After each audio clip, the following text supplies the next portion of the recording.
શું તમે જાણો છો નિર્જલા એકાદશીનું વ્રત? ભક્તો, નિર્જલા એકાદશીનું વ્રત ભૂલથી પણ દરેક વ્યક્તિએ ન રાખવું જોઈએ.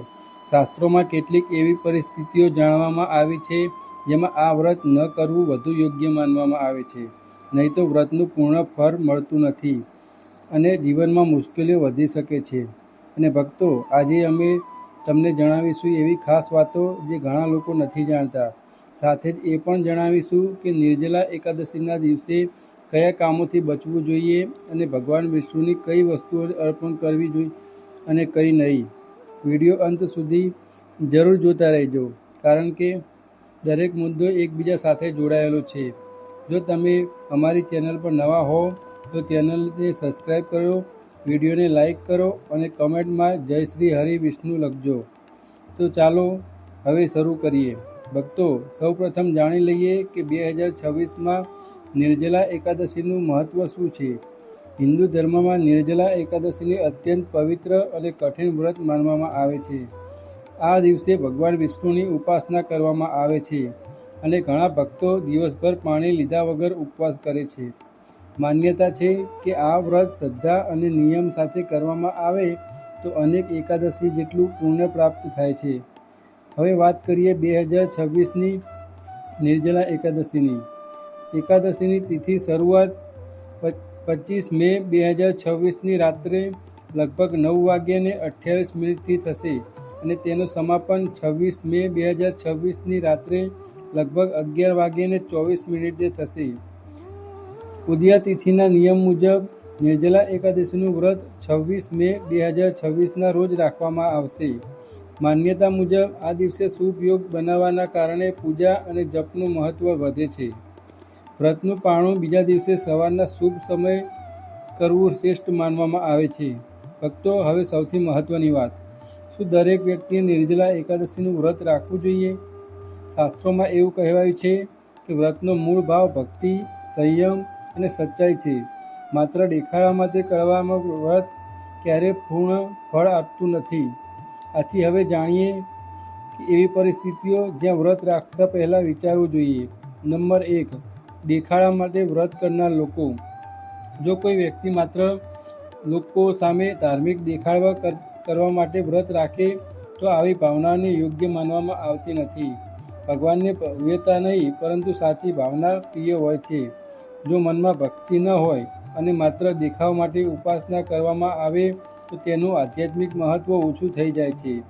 આથી વ્રત રાખવું હોય તો શ્રદ્ધાથી રાખો. નંબર 2, મન અને વર્તનને શુદ્ધ રાખવાનું મહત્ત્વ.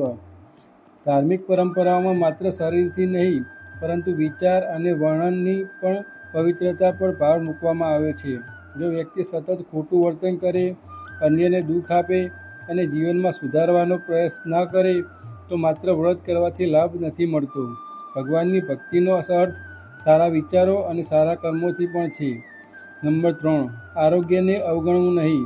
ભક્તો, નિર્જલા વ્રત ખૂબ જ કઠિન માનવામાં આવે છે કારણ કે તેમાં પાણી પણ ન લેવાતું હોય છે.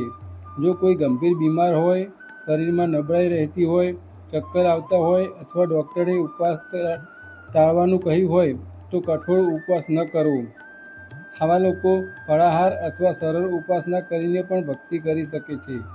યાદ રાખજો, આરોગ્ય પણ ઈશ્વરની આપેલી જ અમૂલ્ય ભેટ છે. ભક્તો, હજુ આગળ આપણે તમને જણાવીશું કે કઈ મહિલાઓ અને કઈ પરિસ્થિતિમાં વ્રત વિશે ખાસ સાવચેતી રાખવી જોઈએ. એકાદશીના દિવસે કયા કામો ભૂલથી પણ ન કરવા જોઈએ અને ભગવાન વિષ્ણુને કઈ વસ્તુ અર્પણ કરવાથી પૂજાનું ફળ વધે છે. તો વિડીયો અંત સુધી જરૂર જોતા રહેજો અને કમેન્ટમાં જય શ્રી હરિ વિષ્ણુ લખી દેજો. અને જો હજુ સુધી ચેનલ સબસ્ક્રાઈબ ન કરી હોય તો અત્યારે જ કરી દો.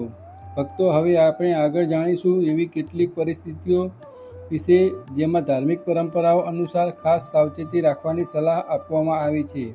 સૌથી પહેલાં એક વાત યાદ રાખજો, વ્રતનો અર્થ માત્ર ભૂખ્યા રહેવાનો નથી પરંતુ મન, વાણી અને વર્તનના સંયમ રાખવાનો છે. નંબર 4, વિશેષ શારીરિક પરિસ્થિતિઓમાં સાવચેતી. ઘણી ધાર્મિક પરંપરાઓમાં એવું માનવામાં આવે છે કે કેટલીક ખાસ શારીરિક પરિસ્થિતિઓ દરમિયાન કઠોર ઉપવાસ કરવો જરૂરી નથી. જો કોઈ મહિલા માસિક ચક્ર દરમિયાન હોય અથવા તાજેતરમાં પ્રસ્તુતિ થઈ હોય અને શરીરને આરામની જરૂર હોય તો પોતાની તંદુરસ્તી અને પરિવારની પરંપરા પ્રમાણે નિર્ણય લેવો. ઘણા લોકો આ સમયમાં માનસિક રીતે પ્રાર્થના અને ભક્તિ ચાલુ રાખે છે. યાદ રાખજો, ભક્તિનો સંબંધ હૃદય સાથે છે. નંબર 5, વાણી અને ઘરમાં વાતાવરણનું મહત્ત્વ. ભક્તો શાસ્ત્રોમાં વારંવાર કહેવામાં આવ્યું છે, જ્યાં સતત કલેશ, અપમાન અને કડવી વાણી હોય ત્યાં શાંતિ લાંબા સમય સુધી ટકતી નથી. એકાદશીના દિવસે ખાસ કરીને પ્રયત્ન કરો કે ઘરમાં શાંતિ રહે. ઓછું બોલો પરંતુ મીઠું બોલો. કોઈનું અપમાન ન કરો. કોઈ સાથે ઝઘડો ન કરો. ભગવાનની ઉપાસનાનો સૌથી મોટો નિયમ છે મનમાં શાંતિ રાખવી. નંબર 6, પરિવાર પ્રત્યે સન્માન. ધાર્મિક માન્યતાઓમાં ઘરમાં સંબંધો અને પરસ્પર સન્માનને ખૂબ મહત્ત્વ આપવામાં આવ્યું છે. આથી એકાદશીના દિવસે પરિવારના સભ્યો સાથે પ્રેમથી વાત કરો. માતા પિતા, જીવનસાથી અને બાળકોને માન આપો, કારણ કે સાચી ભક્તિ માત્ર મંદિરમાં નહીં પરંતુ વ્યવહારમાં પણ દેખાય છે. હવે ભક્તો, વાત કરીએ નિર્જલા એકાદશીના દિવસે કયા કામોથી બચવું જોઈએ. પહેલી વાત, દિવસે શક્ય હોય તેટલો શાંતિપૂર્વક પસાર કરો. બીજી વાત, ગુસ્સો, ખોટું બોલવું અને બીજાની નિંદાથી દૂર રહો. ત્રીજી વાત, તામસિક ભોજન ખોરાકથી દૂર રહો. ઘણા લોકો આ દિવસે ડુંગળી, લસણ, માંસાહાર અથવા ભારે ભોજન ટાળે. ચોથી વાત, વધારે ઊંઘ અથવા આખો દિવસ આળસમાં પસાર ન કરો. સવારે વહેલા ઉઠો, સ્નાન કરો અને ભગવાન વિષ્ણુનું સ્મરણ કરો. પાંચમી વાત, ઘરમાં સ્વચ્છતા રાખો. ઘરનું મંદિર સાફ રાખો અને શક્ય હોય તો દીવો પ્રગટાવો. હવે વાત કરીએ ભગવાન વિષ્ણુને શું અર્પણ કરવું. ભક્તો, ભગવાન વિષ્ણુની પૂજામાં તુલસીનું વિશેષ મહત્ત્વ માનવામાં આવે છે, પરંતુ પરંપરા મુજબ ઘણા લોકો તુલસીના પાનને એક દિવસ પહેલાં તૈયાર રાખે છે. ભગવાનને પીળા ફૂલ, ફળ અને સાત્વિક ભોગ અર્પણ કરવામાં આવે છે. ઘણા ભક્તો કેળા, મીઠાઈ, ફળ અને તુલસી સાથે પૂજા કરે છે. પૂજામાં સૌથી મોટું મહત્ત્વ વસ્તુઓનું નહીં પરંતુ ભાવનાનું છે. ભક્તો, હજુ સૌથી મહત્ત્વનો ભાગ બાકી છે.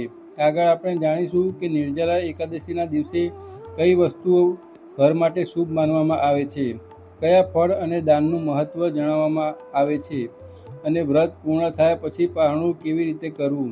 તો વિડીયો છોડતા નહીં. કમેન્ટમાં જરૂર લખજો જય લક્ષ્મીનારાયણ. અને જો વિડીયો ગમ્યો હોય તો લાઈક અને ચેનલ સબસ્ક્રાઈબ કરી જરૂર કરજો.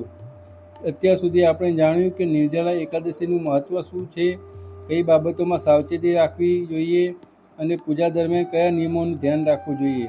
હવે જાણીએ એવી કેટલીક પરંપરા માન્યતાઓ વિશે જેને ઘણા ભક્તો શુભ માને છે. નંબર 1, ઘરનું મંદિર સ્વચ્છ અને વ્યવસ્થિત રાખો. એકાદશી પહેલાં શક્ય હોય તો ઘરના મંદિરની સફાઈ કરો. જૂના, સુકાઈ ગયેલા ફૂલ, બિનજરૂરી સામગ્રી અને તૂટેલી પૂજા વસ્તુઓ દૂર કરો. સ્વચ્છતા અને વ્યવસ્થા માનસિક શાંતિ માટે પણ ઉપયોગી માનવામાં આવે છે. નંબર 2, પૂજામાં સાત્વિકતા રાખો. ઘણા ભક્તો આ દિવસે ભગવાન વિષ્ણુને ફળ, તુલસી, દીવો અને સાદો ભોગ અર્પિત કરે છે. પરંપરાગત મુજબ એકાદશીના દિવસે ચોખાનો ઉપયોગ પણ ઘણા લોકો ટાળે છે. પૂજામાં સરળતા અને ભક્તિ રાખવી સૌથી મહત્ત્વની માનવામાં આવે છે. નંબર 3, શંખ અને પવિત્ર જળનું મહત્ત્વ. ઘણા ઘરોમાં પૂજા સમયે શંખ રાખવાની પરંપરા છે અને ગંગાજળ અથવા પવિત્ર જળથી મંદિરના સ્થાનને શુદ્ધ કરવાની માન્યતા પણ જોવા મળે છે. જો તમારી પરંપરા હોય તો તેના આદર સાથે ઉપયોગ કરી શકો. નંબર 4, દાન અને સેવા. ભક્તો, શાસ્ત્રોમાં માત્ર ઉપવાસ નહીં પરંતુ દાન અને સેવા પણ મહત્ત્વપૂર્ણ માનવામાં આવે છે. એકાદશીના દિવસે જરૂરિયાતમંદને પાણી, ફળ અથવા ભોજન આપવું ઘણા લોકો શુભ માને છે. યાદ રાખજો, દાનનું મૂલ્ય વસ્તુમાં નહીં પરંતુ ભાવનામાં હોય છે. હવે વાત કરીએ નિર્જલા એકાદશીના દિવસે શું ખાઈ શકાય. જે લોકો સંપૂર્ણ નિર્જલા ઉપવાસ ન રાખી શકે તેઓ પોતાની ક્ષમતા અને આરોગ્ય પ્રમાણે ફળાહાર રાખી શકે છે. ઘણા લોકો કેળા, સફરજન, મીઠા ફળ અને હળવો સાત્વિક આહાર લે છે. જો કોઈ આરોગ્ય સંબંધિત કારણ હોય તો ઉપવાસ પહેલાં ડૉક્ટરની સલાહ લેવી વધુ યોગ્ય છે. અને હવે સૌથી મહત્ત્વની વાત, ભગવાન સુધી પહોંચવાનો રસ્તો ડર નહીં પરંતુ ભક્તિ છે. જો વ્રત કરો તો શ્રદ્ધાથી કરો. જો ન કરી શકો તો મનથી પ્રાર્થના કરો. ઈશ્વર ભાવના જુએ છે, કઠિનતા નહીં. આથી પોતાના આરોગ્ય, પરિવાર અને પરંપરાનું ધ્યાન રાખીને જ નિર્ણય લો. ભક્તો, આશા છે કે નિર્જલા એકાદશીની વિશેષ આ માહિતી તમને ઉપયોગી લાગી હશે. જો વિડીયો ગમે હોય તો વિડીયોને લાઈક જરૂર કરજો. ચેનલ પર નવા હોય તો સબસ્ક્રાઈબ કરીને બેલ આઇકન દબાવી દેજો, જેથી આવનારી ધાર્મિક અને આધ્યાત્મિક માહિતી તમને સરળ મળતી રહે. અને કમેન્ટ જરૂર લખજો. જય શ્રી હરિવિષ્ણુ, જય માતા લક્ષ્મી. મળીએ આવતા વિડીયોમાં. જય શ્રી હરિવિષ્ણુ.